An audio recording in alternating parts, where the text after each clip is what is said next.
자, 그 다음에 158번은 문화의 유형 중에 준거문화 동그라미 1, 대향문화 동그라미 2, 대안문화 동그라미 3, 하위문화 동그라미 4입니다. 이게 이제 문화의 유형인데 여기 개념 정도만 아시면 되는데요. 자, 준거문화가 있습니다. 준거. 기준이 된다라고 하는 거거든요. 그래서 준거문화는 주류문화다 이렇게 정리하시면 돼요. 주류문화에 해당되는 것들이 있잖아요. 이런 것들이 이제 준거문화가 됩니다. 준거문화는 보편성이 널리 인정되는 주류문화를 말한다. 아, 보편적인 것이구나 이렇게 정리하시면 돼요. 보편적인 것이구나 이렇게 정리하시고, 그 다음에 대향문화가 있습니다. 대향문화는 이 준거문화에 반하는 것이죠. 준거문화에 반하는 것이 바로 대향문화가 됩니다. 대향문화 이렇게 정리할 수 있겠죠. 자, 그러면 주류문화에 반대되는 것을 우리가 대향문화다 이렇게 말할 수 있겠네요. 자, 준거문화의 반동적인 성격의 문화를 말합니다. 대안문화입니다. 대안문화는 거기 보면 준거문화와 목표 내용이 좀 크게 다르진 않아요. 그러나 방법상 이질적인 것을 대안이라 한다. 자, 대안문화입니다. 우리가 하나의 대안을 설정한다 이런 말 많이 들어보셨잖아요. Alternatives라고 하는 거. 자, 이것은 준거문화와 다르진 않지만 이질적인 어떤 방법적인 측면에서 이질적인 측면이 있다라고 하는 거예요. 준거문화와 비교했을 때 방법적인 측면에서 이질적이다. 방법적 측면에서 이질적이다. 이렇게 정리하면 되겠죠. 자, 대안문화는 지향하는 목표, 지향하는 내용이 준거문화와 크게 다르지 않으나 방법상 이질적인 거고요. 하위문화입니다. 하위문화는 거기 보면 그렇죠. 성숙되지 못한 것을 하위라고 이야기하는 겁니다. 문화 자체의 독자성이라고 쓰면 되겠죠. 하위문화. 문화 독자성이 성숙되지 못한 그런 문화를 하위문화다. 또는 성숙 중인 문화도 하위문화에 들어갈 수 있습니다. 자, 이렇게 네 가지 혹시라도 나오면 이걸 생각하면서 말씀하시면 됩니다. 주류문화는 준거문화다. 준거문화에 반대되는 것은 대향문화다. 준거문화와 유사성이 있지만 방법적인 측면에서 이질적인 것은 대안문화다. 그 다음에 문화의 독자성 측면에서 아직까지는 성숙하지 못했네요. 하위문화다. 됐습니다. 그 다음에 대중문화의 개념에서 매스컬처와 파퓰러컬처. 컬처란 단어가 문화란 뜻이잖아요. 자, 우리가 매스라는 단어가 있어요. 매스라고 하는 것은 매스미디어 하면 생각나는 거. 불특정 다수에 의해 향유되는 문화. 그 자리 밑줄 쫙 그어요. 불특정 다수에 의해서 향유되는 것을 매스 컬처라고 하고, 파퓰러 하면 생각나는 게 인기가 있는 이런 뜻이죠. 그래서 파퓰러 컬처는 다수에 의해 일반적으로 동의되면서 인기가 있는 문화예요. 인기가 있는 문화 밑줄.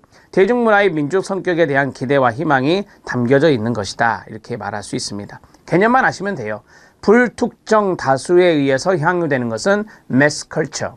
그 다음에 인기가 있는 문화, 우리가 이제 보통 일반적으로 동의가 되면서 다수에 의해서 동의가 되면서 인기가 있으면 우리가 다수에 동의되는 거 아니겠어요? 우리가 이제 교재 판매할 때 S24나 교보나 이런 데 들어가면은 인기순위 있어요. 인기순위 있는데 인기순위는 1위 위쪽에 있을수록 인기순위 높다는 거잖아요. 그 말은 다수가 이미 이 책을 샀어 라고 하는 거예요. 그래서 다수에 의해 일반적으로 동의가 되면서 인기가 있는 것이 파퓰러 컬처가 됩니다. 이렇게 정리하십시오. 자, 160번입니다. 청소년기 대중스타 수용 경험이 갖는 대중스타 수용 경험, 그 자리 가로, 이걸 팬덤이라고 앞에서 잠깐 말씀드렸던 거 기억나실 겁니다. 자, 이러한 것의 긍정적 기능과 부정적 기능에 대해서 설명해 봐라 라고 했습니다. 도움이 되는 경우도 있죠. 당연히 청소년기 때는 자아정체감 형성이라는 게 발달과합이잖아요. 그래서 거기 첫째 줄에 보면 자아정체감, 집단적 정체감. 왜요? 대중 스타에 수용하는 것이 혼자만의 것이 아니에요. 팬덤이 만들어지잖아요. 그래서 집단적 정체성의 형성에도 도움이 되구나. 소속감, 이거는 뭐 모르셔도 돼요. 그냥 개인적 정체감, 자아 정체감이나 집단적 정체감 형성에 도움이 된다라고 보시면 돼요. 그 다음에 다양한 문화 경험을 할 수 있는 기회도 되고 스트레스를 해소할 수 있는, 분출할 수 있는 기능도 있죠. 그래서 저는 여기서 두 가지 정도만 기억하셔도 될 것 같은데, 자아 정체감 형성에 도움이 되는 거예요. 긍정적 기능이니까. 그 다음에 그 청소년의 스트레스가 있어요. 많은 스트레스가 있을 건데 그 스트레스를 해소하는 그런 역할도 하기 때문에요. 자, 반면 부정적 기능은 지나친 수용과 의존적 경향은 다른 발달 과업에도 지장을 초래하고 문화사업이 갖는 상업성에 바로 희생자가 된다. 되게 이제 우리가 문화산업은 하나의 그 상업적인 부분이 있거든요. 그래서 거기에 이 청소년이 희생양이 되지는 않을까, 그런 우려가 된다라고 하는 겁니다. 자, 그 다음에 이제 지나친 수용과 의존적 경향이 있거든요. 이게 무비판적으로 받아들이면 문제가 된다. 병적 동일시란 말을 앞에서 말씀드린 적이 있는데, 병적 동일시가 되면은 바로 발달과업에는 좋은 영향을 주지는 않겠죠. 이런 것들을 생각하시면 되겠습니다. 자, 팬덤이라는 말을 써드려서 여기에 이제 긍정적 기능이 있고 그 다음에 부정적 기능이 있을 거다. 긍정적 기능은 자아 정체감 형성, 여기에 도움이 되고, 그 다음에 두 가지씩만, 자, 스트레스의 해소 역할에도 도움을 준다라고 하는 거예요. 이 팬덤이 뭐예요? 대중 스타 수용 경험이에요. 대중 스타를 수용하는 그런 것을 팬덤이라고 할 수 있으니까. 그 다음에 여기는 그렇죠. 무비판적 몰입이라고 하는 것은 바로 발달과업에 방해가 된다라고 하는 것을 이야기할 수 있습니다. 그 다음에 상업적인 측면에서, 문화산업의 상업적인 측면에서 이 청소년이 희생자가 될 수 있다라고 하는 겁니다. 희생자가 될 수 있음, 이렇게 써놓으면 되겠죠. 이게 이제 부정적인 측면이다, 이렇게 말할 수 있겠습니다. 자, 161번 들어갈게요. 영상 매체가 청소년에게 미치는 부정적 영향의 밑줄. 많이 들어보셨죠? 뭐 폭력성을 모방한다, 뭐 이런 것들이 여기에 들어갈 수 있겠죠. 음란성의 정보에 노출될 때 그러한 성적인 가치관이 잘못 형성될 수도 있다라고 하는 것들을 앞에서 계속 말했습니다. 영상 매체가 청소년에게 미치는 부정적 영향은 이성적 판단 능력이 부족한 청소년들은 영상 매체를 통해 제공되는 정보들을 밑줄, 무비판적으로 받아들이고 영상 속의 허상을 실제 사실인 것처럼 받아들이거나 모방할 위험이 있습니다. 여기까지만 밑줄 치세요. 좀 더 구체적으로 말하면, 자, 음란성이나 폭력성의 정보에 노출될 경우 동그라미 1, 성에 대한 잘못된 가치관, 동그라미 2, 폭력적인 거니까 반사회적 행동을 유발할 수 있다는 문제점이 있습니다. 자, 이해되셨죠? 오케이, 어려운 거 아니에요. 충분히 이야기할 수 있어요. 162번은 청소년기 대표적인 방어 기제로 두 가지가 있답니다. 금욕주의와 주지화가 있습니다. 금욕주의는 거기 보면 자신의 무의식적인 어떤 성적 욕구가 있는데 그것을 뭐한다? 존재 자체를 거부해버리는 거예요.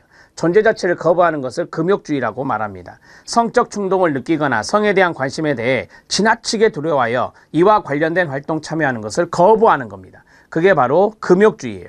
자, 반면 주지와 지성화는 뭐죠? 네, 지적인 활동에 몰입하는 거예요. 자, 거기 보면 종교, 철학, 문화 등 지적 활동에 몰입함으로써 성적 욕망에서 벗어나려고 하는 겁니다. 두 가지의 공통점은 뭐냐? 성적 욕망에서 벗어나려고 하는 거예요. 자, 금욕주의라고 하는 방어 기제가 있다. 그 다음에 주지화라고 하는 방어 기제가 있다. 주지화를 우리가 지성화라고도 하죠.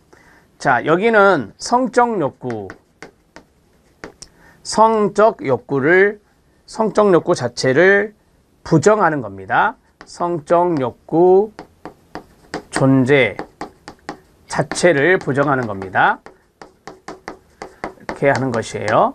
자, 그래서 금욕이란 말을 쓰는 겁니다. 이렇게 정리하고, 자, 이러한 것에 대한 거부감이 있다, 이렇게 정리하시면 되고요. 자, 그 다음에 주지화라고 했어요. 주지와는 지적 활동에 몰입하는 겁니다. 지적 활동에 몰입하는 거다. 자, 거기 보면 종교, 그 다음에 철학, 문화 등 이런 게 있잖아요. 자, 여기에 뭐 종교, 그 다음에 철학까지만 쓰죠. 종교, 철학 등의 이제 지적 활동에 몰입을 한다라고 하는 거예요. 자, 그러면 이 두 가지가 다른 점이고요. 자, 이 두 가지를 하는 이유는 뭐냐면 그렇습니다. 성적 욕구, 마지막에 있었잖아요. 성적 욕망에서 벗어나려고 하는 거다. 두 가지 다. 성적 욕망에서 벗어남. 성적 욕망에서 벗어나기 위해서 사용하는 방어기제, 청소년들의 방어기제 두 가지는 바로 금욕주의와 주지와다. 이렇게 정리하시면 됩니다. 뭐 이런 것들을 좀 알아놓으시면 좋습니다. 자, 그 다음에 이제 스턴버그의 사랑의 3요소가 있죠. 사랑의 3요소, 삼각형 이론이라거든요. 스턴버그의 삼각형 이론. 스턴버그의 삼각형 이론. 이렇게 정리합니다. 앞에 주어는 사랑의 삼각형 이론인데요. 자, 삼각형 요소가 있어요. 저는 이렇게 외웁니다. 친헌열, 친헌열 이렇게 외우거든요. 친헌열, 이게 친밀감이라고 하는 거고 헌신이라고 하는 거고 여기가 열정이라고 하는 겁니다. 그래서 친밀감이라고 하는 것은 정서를 말합니다. 당연히. 그 다음에 헌신이 있고요. 그 다음에 여기에 열정이 있습니다. 열정은 신체적인 측면이에요. 신체적인 측면이고 여기는 이제 책임감이라고 하거든요. 책임성 측면이다. 이렇게 정리하시면 되겠습니다. 자, 간단하게 볼게요. 스턴버그의 3요소는 시작. 친밀감, 열정, 헌신, 결심보다는 헌신으로 하세요. 친헌열, 저는 이렇게 외웁니다. 친밀감, 열정, 헌신입니다. 친밀감은 사랑하는 관계에서 나타나는 가깝고 연결되어 있고 결합되어 있다는 느낌을 말하는데 너무 어렵잖아요. 정서적인 측면을 말합니다 해도 돼요. 자, 그 다음에 열정은 사랑하는 관계에서 낭만, 신체적 매력, 성적인 몰입과 같은 것을 이끄는 욕망을 말합니다. 신체적인 매력이 중요한 거잖아요. 그래서 열정은 신체적인 측면을 의미합니다. 마지막으로 헌신 요소는 두 가지 측면으로 구성되어 있는데 하나는 단기적, 하나는 장기적. 거기까지 하실 필요 없어요. 자, 단기적인 것은 어떤 사람을 사랑하기로 한 결심을 말하며 장기적인 것은 그 사람을 사랑을 지속시키는 헌신과 연관성이 있어요. 그래서 이거를 우리가 책임감과 연관성이 있다. 이렇게 보시면 됩니다. 어떤 것을 결심했다라고 하는 것은 그것을 이제 인지적인 측면이라 할 수 있거든요. 그래서 인지적인 요소라고도 합니다. 그래서 친밀감을 정서, 그 다음에 헌신을 인지적, 그 다음에 여기 있는 열정을 신체적 이렇게 정리해도 돼요. 여기를 인지적 요소라고 해도 된다고요. 인지적 요소, 결심이라고 했기 때문에 인지적인 요소와 관련성이 있겠죠. 장기 단기 할 필요 없어요. 그거 놔두고. 자, 스턴버그의 사랑의 3요소 했습니다. 뭐 1차 필기 때 이것도 시험에 출제되기도 하죠. 자, 164번입니다. 164번은 바람직한 청소년 여가의 지원 방향입니다. 여가 동그라미요. 여러분이 알다시피 청소년의 여가 문화 상당히 부족한 부분이 많이 있습니다. 그래서 지원 방향에 대해서 설명해봐라. 세 가지로 이야기하고 있는데요. 첫 번째는요. 청소년 전용의 여가 공간 및 시설 확충과 지역 단위 여가 공간 시설 확충입니다. 자, 그 자리 밑줄. 자, 쉽게 말하면 이거예요. 청소년이 전용할 수 있는 여가 공간을 좀 많이 만들자라고 하는 거죠. 두 번째는 청소년 수련시설의 활성화 및 여가 프로그램 활성화, 지역 단위 청소년 동아리 활동, 축제 지원을 활성화하는 겁니다. 한마디로 뭐죠? 활동 프로그램의 활성화를 하자라고 하는 겁니다. 활동을 즐기면서 여가를 즐기는 것이기 때문에 청소년 활동을 활성화시키자라고 하는 것입니다. 그 활동에 동아리 활동도 있을 거고 축제도 있을 것이고요. 자, 그 다음에 마지막으로 소외 청소년들이 있다. 소외 청소년의 여가 지원, 청소년 문화예술 활동을 지원하는 것이다 라고 했습니다. 그런데 두 가지만 하셔도 돼요. 첫째, 둘째 정도만 하셔도 됩니다. 그래서 첫 번째는 여가 공간이 많이 부족하다. 그래서 여가 공간을 좀 확충하자. 시설의 현대화, 앞에서 말씀드렸잖아요. 시설의 현대화도 해서 청소년들이 다시 찾아와서 여가 문화를 즐길 수 있는 그런 공간이 되게 하자.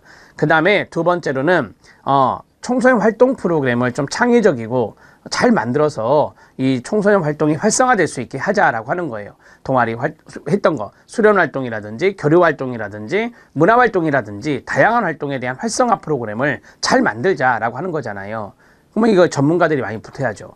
그렇게 해서 이 청소년 여가 지원에 좀 열심히 하면 좋겠다 이렇게 말씀하셔요. 자, 165번은 소비 문화가 나왔습니다. 소비 문화의 세 가지 관점이 있는데 이거는 이론이에요. 이론이고, 자, 166번은 소비 문화의 특성이 나왔거든요. 저는 166번이 좀 더 중요하다고 보거든요. 166번만 별표. 자, 소비 문화 165번은 이거는 좀 이론이기 때문에 약간 어려울 수 있는데요. 생산 주도적 소비 문화론 동그라미 1, 쾌락주의적 소비 문화론 동그라미 2, 소비 양식론 동그라미 3. 요 세 가지가 청소년 소비 문화의 세 가지 관점이라고 해요. 그래서 뭐 이것을 밑에 쭉 있는 것을 이야기하실 필요는 없어요. 그래서 세 가지 관점이 생산 주도적 소비 문화가 있고 쾌락주의적 소비 문화가 있고 소비 양식이 있구나 이렇게 생각하십시오. 생산 주도적 소비 문화로는 생산적인 기제 또는 메커니즘이라고 하잖아요. 생산적 기제에 의해 소비 문화를 형성하는 것이고, 쾌락주의적 소비 문화는 말 그대로 소비자의 그렇죠. 감각적 쾌락, 상상적 즐거움, 여기에 의해서 소비 문화를 형성하는 것이고, 소비 양식론은 사회적 지위 표현 기제로서 소비이자 과시적 소비 문화를 형성하는 것이 소비 양식이다 이렇게 말합니다. 우리가 이제 사회적 지위가 높은 분들이 되게 명품 이런 거 많이 찾잖아요. 이런 것들이 이제 과시적 소비 문화인데 소비 양식과 연관성이 있다라고 하는 것을 말하는 것입니다. 자, 이거는 참고만 하셔도 됩니다. 생산 주도적, 그 다음에 쾌락주의적, 그 다음에 소비 양식, 요 단어들만 좀 기억해 놓으시고요. 그 다음에 청소년 소비 문화의 특성입니다. 자, 세 가지로 되어 있는데, 첫 번째는 청소년에게 광고와 영상 매체는 소비 문화의 확산 기제가 된다. 광고와 영상 매체 밑줄.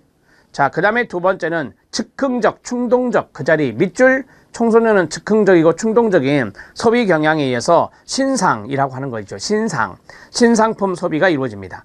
마지막으로 청소년이 경제적 능력이 좀 부족하잖아요. 경제적 능력 부족으로 가족과의 갈등이나 범죄 유혹 등의 문제가 발생할 수 있다라고 하는 건데요. 세 번째까지 굳이 할 필요 있을까요? 없어요. 세 가지로 말씀하세요. 그런 거 없거든요. 그래서 두 가지만 말씀하시면 돼요. 첫째와 둘째, 그 자리 동그라미.